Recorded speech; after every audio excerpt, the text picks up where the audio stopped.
तो बच्चों स्वर के भेद के बारे में हम पढ़ेंगे। स्वर के कितने भेद होते हैं। उच्चारण में लगने वाले समय के आधार पर स्वर 3 प्रकार के होते हैं। देखिए, ह्रस्व स्वर। ह्रस्व स्वर किसे कहते हैं? ये देखिए, छोटा अ, छोटी ई, छोटा उ और ये री, ये आ जाते हैं ह्रस्व स्वर में। और इसके बाद जो इसका बड़ा आ, बड़ी ई, बड़ा उ और ये री, ये देखिए ये देखिए आते हैं दीर्घ स्वर में। तो ये दीर्घ स्वर हैं। प्लुत स्वर का मतलब है कुछ अवसरों पर कुछ स्वरों में दीर्घ स्वर के उच्चारण से भी अधिक समय लगता है। ऐसे स्वर प्लुत कहलाते हैं।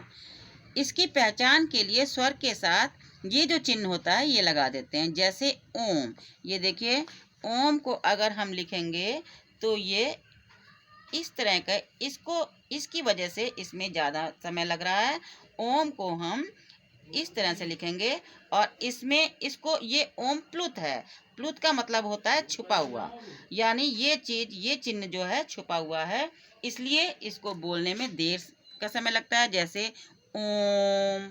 ऐसा प्रयोग संस्कृत में अधिक देखने में आता है, हिंदी में नहीं आता है, लेकिन संस्कृत में इसका प्रयोग ज़्यादा होता है। कहीं कहीं इस चिन्ह के स्थान पर ऐसा चिन्ह भी लिख दिया जाता है, लेकिन ये प्लुत स्वर कहलाते हैं। आगे देखिए व्यंजन। व्यंजन बच्चों मैं आपको बता चुकी हूँ, 3 तरह के व्यंजन होते हैं, स्पर्श, अंतःस्थ और ऊष्म। स्पर्श व्यंजन जिन अक्षरों तथा वर्णों को उच्चारण के समय जिह्वा, जीभ, मुख के विभिन्न भागों जैसे कंठ, तालु, मूर्धा, दंत, दांत तथा ओष्ठ, होंठ को स्पर्श करती हैं, उन्हें स्पर्श व्यंजन कहते हैं। स्पर्श व्यंजनों की संख्या वैसे तो 25 होती है, लेकिन ड और ढ, इन 2 व्यंजनों की वजह से इसकी संख्या 27 हो गई है। ये देखिए व्यंजन के भेद के यह चित्र है, स्पर्श, अंतःस्थ और ऊष्म। यह आगे आपको प्रश्न उत्तर में बनाना पड़ेगा, इसको ध्यान से देखिए। तो क से लेकर म तक, और ये 2 व्यंजन अलग से हैं, ये होते हैं स्पर्श व्यंजन। अंतःस्थ व्यंजन 4 होते हैं, य, र, लावा। जिन अक्षरों के उच्चारण में जिह्वा, मुख के विभिन्न भागों को पूर्ण रूप से स्पर्श न करें, बोल के देखिएगा बच्चों, आपको पता लग जाएगा, उन्हें अंतःस्थ कहते हैं। अंतःस्थ वर्णों की संख्या 4 है। फिर ऊष्म व्यंजन।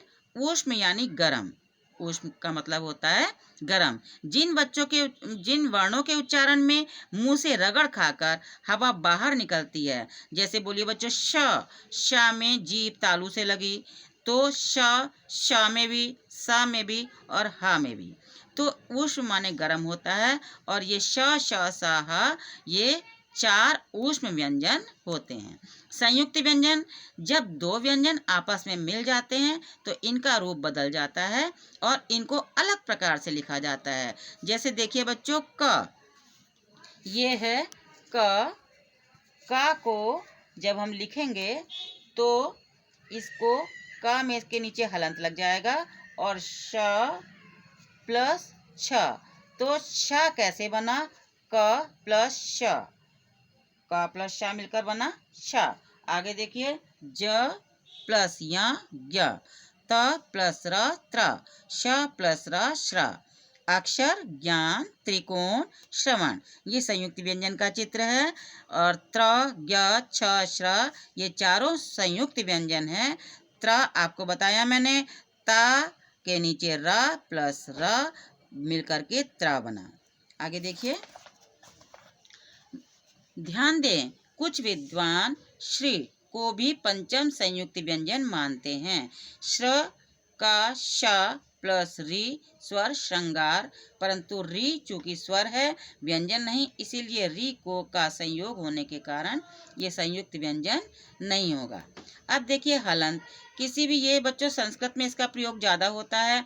किसी भी व्यंजन का उच्चारण जब हम बिना स्वर के करते हैं, जैसे हम का को अगर हम बिना स्वर के साथ लिखेंगे तो इसमें से हम हलंत नीचे लगाएंगे और इसका अ हम बाहर निकाल देंगे। तो इसे हलंत कहते हैं। विसर्ग, इसका उच्चारण हा के समान होता है। जैसे मैंने आपको बताया, आप जब हिंदी पढ़ते हो तो प्रायः को प्राय पढ़ते हो, तो ये हुआ प्रायः। अतः, आगे देखिए अनुस्वार, अंग को अनुसार कहते हैं। ये जितने भी पंचम स्वर होते हैं, जैसे क ख ग घ घ, च छ ज ज य, ट ठ ड ढ ण, त थ द ध न, प फ ब भ म, तो पंचम स्वर का जो पांच व्यंजन होते हैं, उसका जो अंतिम व्यंजन होता है, ये अनुस्वार कहलाते हैं। और ये हलंत का रूप भी अनुस्वार की तरह प्रयुक्त होता है। अपने ही वर्ग के किसी भी व्यंजन से पहले हलंत रूप में आने पर ण, य, ण, न, म के स्थान पर मानक हिंदी में अनुस्वार अर्थात बिंदी का प्रयोग किया जाता है। जैसे क ख ग घ घ, ये पंचम स्वर जो मैंने अभी आपको बताया, इनका इस तरह से प्रयोग होता है। पंकज, पंकज को ऐसे भी लिखते हैं। मंच, मंच को ऐसे लिखते हैं। घंटी, घंटी को इस तरह से भी लिखा जाता है। तंतु, ये बिंदी लगाकर भी लिखा जाता है। कंपन, इस तरह से भी लिखा जाता है। अब देखिए अनुनासिक, जब स्वरों का उच्चारण मुख नाक दोनों से किया जाता है, तब उसे अनुनासिक स्वर कहते हैं। जैसे आ, इ, उ, ए, ओ, औ। अब नुक्ता, आपने पढ़ा होगा कि कभी कभी आप देखते हैं कि कुछ व्यंजनों के नीचे जो बिंदी लगी होती है, उसको नुक्ता कहते हैं। हिंदी भाषा में कुछ ध्वनियाँ अरबी फारसी से आई हैं। ये अरबी भाषा से आई है। जैसे क, ख, ग, ज, फ, इन वर्णों के नीचे बाईं ओर लगी बिंदी को नुक्ता कहते हैं। मानक वर्तनी के अनुसार अब केवल ज और फ में ही नुक्ता लगाया जाता है। नुक्ता युक्त और नुक्ता रहित वर्णों के उच्चारण तथा अर्थ में अंतर होता है। जैसे बच्चों, अगर हम राज कहेंगे तो राज और राज, राज कैसे लिखा जाएगा? राज, इसको राज कहेंगे। इसके उच्चारण में फर्क आ जाता है। राज का मतलब राज्य, और राज, तुम्हारे अंदर क्या राज छुपा हुआ है? राज का मतलब रहस्य। ऐसे ही जरा, जरा, फन, फन। तो ये आप ध्यान से पढ़ेंगे, खुद भी पढ़ेंगे और समझेंगे भी। इसके बाद का जितना भी वर्क है मैं आगे की वीडियो में कराऊंगी। Thank you children.